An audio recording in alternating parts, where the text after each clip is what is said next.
Hello and welcome back to Ignition GT. Ever since the launch of the VW T-Cross back in 2019, we have been waiting with bated breath for the arrival of its larger sibling, the T-Roc. Well, it's finally here, and Juliet was on the launch to bring you more. 3, 2, 1. Here we go!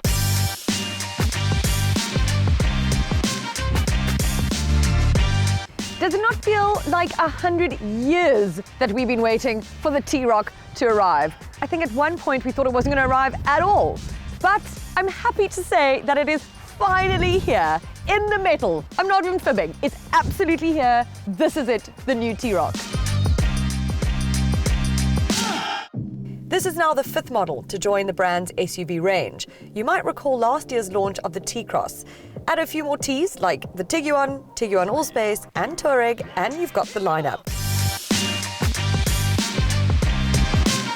It's not surprising to see another SUV arrive. It is, of course, an ever popular, ever increasing segment. In fact, between 2015 and 2019, it increased by 44%, and it's expected to double over the next decade.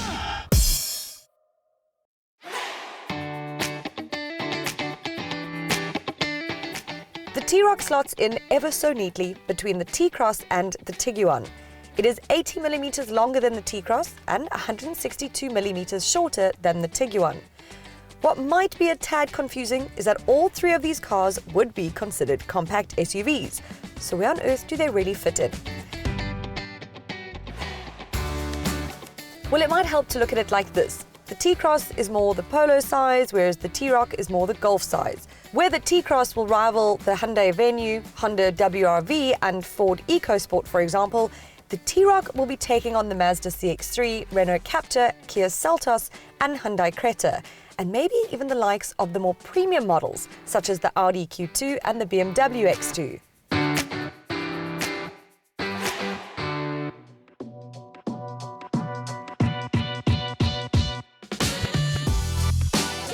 There is a lot more color in here than we used to from Volkswagen, but this is optional. You can get a standard black if you don't want to be too out there. And I want to say that this feels upmarket. It looks fantastic, especially if you get the optional active info display.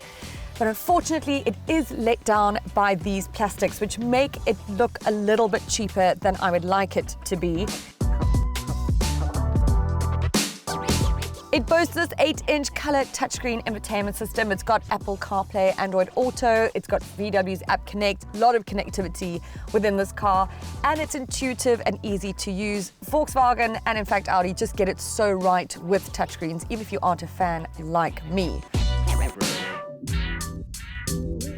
If you're going to want the panoramic sunroof or an electronic trailer hitch or a smoker's pack, cool, no judging, or if you want the Beats audio system, you're going to have to pay extra for that.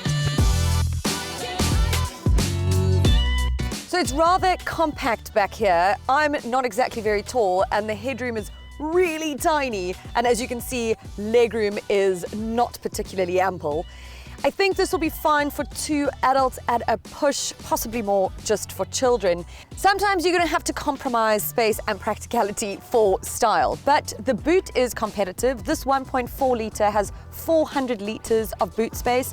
If you go for the 2 litre, you're getting 392 litres. So again, more about the style.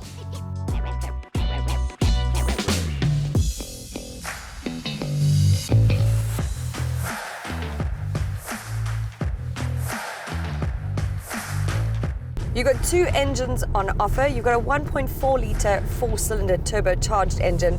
That's the one I'm driving. It's mated to a Tiptronic gearbox and not a DSG. But I think it's going to be the bulk seller for sure. You've got 110 kilowatts of power and 250 newton meters of torque, and it's certainly enough.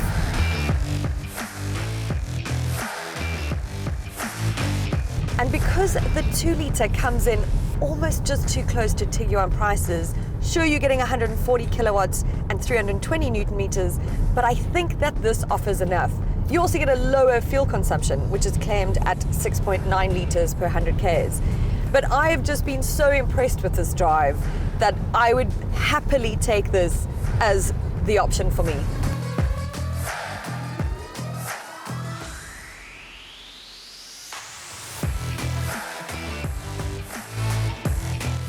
There is no doubt that the T-Roc is going to sell. Volkswagen really knows its customers. Some think that it might encroach on the sales of the T-Cross, but Volkswagen doesn't think so. It's totally different customers. These customers are going to prefer style over practicality. And even with my nitpicking objections, I can tell you that I would still happily own one. And that just goes to show that Volkswagen really pulls on the heartstrings. It's funny, when I actually saw the T-Roc in the flesh, it looked very different to what it looked like on the magazines and whatever. I really expected a more futuristic kind of look, but I actually liked how it still looks like a VW, a modernized one, but it doesn't look so, polarizing in the flesh. It's actually a very, very good looking car. Look, I mean, again, we spoke about the overlap when we were discussing the Creta, and this is one of those cars, because do you get a T-Cross or do you get a T-Roc? Yeah. And if you're going to get a T-Roc, then why don't you just go full out and get a Tiguan? Yeah, it's which I think is actually a better looking car. And I would rather have a Tiguan. I haven't driven the T-Roc, but I've heard from colleagues that the interior of the T-Roc is not up there with the price tag. Okay. The finish is a little bit disappointing, I've heard. Okay, sure. Sean, have you driven one? I haven't driven it, but I can totally see that, because with the T-Cross, I remember hopping in that car, spent a couple of weeks with it, and I felt the interior plastic quality and the general fit and finish and materials used in the T-Cross wasn't really what I expected. So for Tom to say that about the T-Roc, it's totally realistic, I agree with Tom. It's a Tiguan. You know what you're going to get. That's proper. That is outselling a Golf for a reason. It's the type of vehicle that people want these days. Super practical, great to drive, on a great platform, and a good selection of gearboxes and engines. Guys, I wonder if you guys are going to be on next week's show as well, because I don't know how to sign off. Do I thank you guys and say I'll see you in the next few shows? Maybe, I don't know. Just say I'll see you next week. I'll see you guys next week. Cool. But thank you guys for joining us. No, Just thank you. That, we're out of time. And once again, thank you so much for joining us this week on Ignition GT. And this is what you have to look forward to. We take a look at the BMW 4 Series and its big bad grille that has people talking. We get a glimpse of the highly improved hatchback, the 2021 Opel Astra. And our very own cool car chick goes on an epic journey with the Land Rover Defender.